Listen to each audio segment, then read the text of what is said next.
ঘোলা জলে মাছ ধরতে চাইছে তৃণমূল, ওদের হাতে চারা শেষ। 2026-এর ঢেস, কংগ্রেসের আন্দোলন ঢুপে টিকবে না। সংসদে আম্বেদকর মন্তব্য নিয়ে অমিত শাহের পাশে দাঁড়িয়ে জানালেন শান্তনু ঠাকুর। শনিবার উত্তর চব্বিশ পরগনার বনগাঁ টাউন হল ময়দানে একটি অঙ্কন প্রতিযোগিতায় উপস্থিত ছিলেন কেন্দ্রীয় জাহাজ প্রতিমন্ত্রী শান্তনু ঠাকুর। সাংবাদিকদের মুখোমুখি হয়ে আম্বেদকর প্রসঙ্গে অমিত শাহের পাশে দাঁড়িয়ে তিনি বলেন, অমিত শাহজি ওদেরকে টিচিং করাতে চেয়েছিলেন। ওরা মুখে আম্বেদকর আম্বেদকর বলে, কাজ কিছুই করে না। উনি বলতে চেয়েছিলেন মুখে না করে কাজে করে দেখান। আম্বেদকর প্রসঙ্গে কংগ্রেসের আন্দোলন ঢুপে টিকবে না। এ বিষয়ে তৃণমূল কংগ্রেস রাজ্য আন্দোলনে নামতে চলেছে। এ প্রসঙ্গে শান্তনু ঠাকুর জানিয়েছেন, ওরা ঘোলা জলে মাছ ধরতে চাইছেন, ওদের চারাও শেষ। 2026-এ ঢিস। অন্যদিকে বাংলাদেশে মতুয়ারা কেমন আছে এ প্রসঙ্গে তিনি জানিয়েছেন, মতুয়ারা লড়াই করে ভালোই আছে। বাংলাদেশ থেকে চোরা পথে ভারতে চলে আসা প্রসঙ্গে তিনি বলেন, ছেড়ে চলে এলে তো সংঘর্ষ শেষ, আত্মসমর্পণ করার সমান। বাংলাদেশটা কারোর একার পৈতৃক সম্পত্তি নয়। যারা ছেড়ে চলে আসছে তাদেরও পৈতৃক সম্পত্তি, ওটা লড়াই করা উচিত। প্রতিবাদের ওপর কোনো ভাষা হতে পারে না। যে অবস্থা তাতে বাংলাদেশের মতুয়ারা কেমন আছে? মতুয়ারা ভালোই আছে, সংঘবদ্ধভাবে আছে বলে ভালো আছে। কিন্তু বিষয় হচ্ছে যে যেখানে সরকার পুরো ঢেলা আর কি যাকে বলে নয়, মানুষের জন্য, সংখ্যালঘুদের জন্য সচেতন নয়, সেখানে আগামীতে কোন পরিস্থিতিতে গিয়ে পৌঁছবে এটা বলা খুবই মুশকিল হচ্ছে। আমরা আশা রাখি তারা ভালো থাকুক। বাংলাদেশ থেকে যে ভারতে আসার প্রবণতা এটাও অনেকাংশে দেখা যাচ্ছে বেড়েছে, মানে চোরাপথে চলে এলে তো সংঘর্ষ শেষ হয়ে গেল। সবাই যদি চলেই আসে পালিয়ে, তো আত্মসমর্পণ করার মতো অবস্থা থেকে সংঘর্ষ করার দরকার।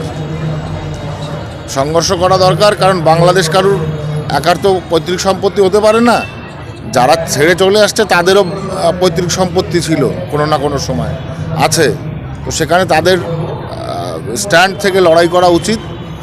প্রতিবাদের উপরে কোনো লড়াই হতে পারে না। আর সারা বিশ্ব দেখছে বাংলাদেশে কি হচ্ছে। আরেকটা জিনিস, সংসদে যেহেতু স্বরাষ্ট্রমন্ত্রী অমিত শাহ বি.আর. আম্বেদকরকে যে মুক্তি করেছেন তা নিয়ে তোলপাড় হচ্ছে সারা দেশ। আপনি যেহেতু এই সম্প্রদায় থেকেই বিলং করেন, কি বলবেন এটাকে? গৃহমন্ত্রীজি ওদের টিচিং করাতে চেয়েছিল, ওরা ওই কথাটাকে ব্যক্ত করেছে। আমরা সবাই ওই সদনে ওই সময় আমরা পেছনে উপস্থিত ছিলাম। উনি যেটা বলেছেন যে এতবার আম্বেদকরজির নাম নিচ্ছেন, যদি তার একটু ভালো করতেন তাহলে ঈশ্বর আপনাদের অনেক মঙ্গল করত। অ্যাকচুয়ালি বাস্তব কথা। এতবার আম্বেদকর আম্বেদকর করছে, দীর্ঘ 60-65 বছর ধরে আম্বেদকর সাহেবের একটা ভারতরত্ন উপাধি তারা দিতে পারেনি। সেটা দিয়েছে কে সরকার? আজকে এ সরকার দিয়েছিল, ভিপি সিং তো নাকি না ছিলাম, যাই হোক, ওরা কংগ্রেস দেয়নি। যখন সদনে ডক্টর আম্বেদকরের বসানো মূর্তি, ফটো বসানোর কথা বলা হয়েছিল, মূর্তি বসানোর কথা বলা হয়েছিল, কংগ্রেস সেটা করেনি। করেছে কি অটল বাজপেয়ীজির সরকার। তো সেখান থেকে আমরা বুঝতে পারি যে তাদের কতটুকু আম্বেদকর প্রীতি আছে।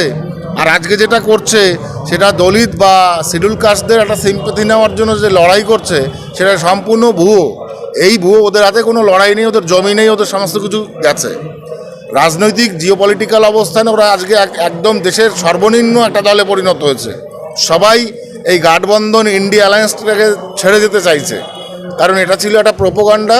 যে প্রোপাগান্ডা ভোটের আগে তৈরি হয়েছিল, এখন আর কেউ মানছে না। লালুজি তো নিজেই বলে দিয়েছেন অনেক কিছু।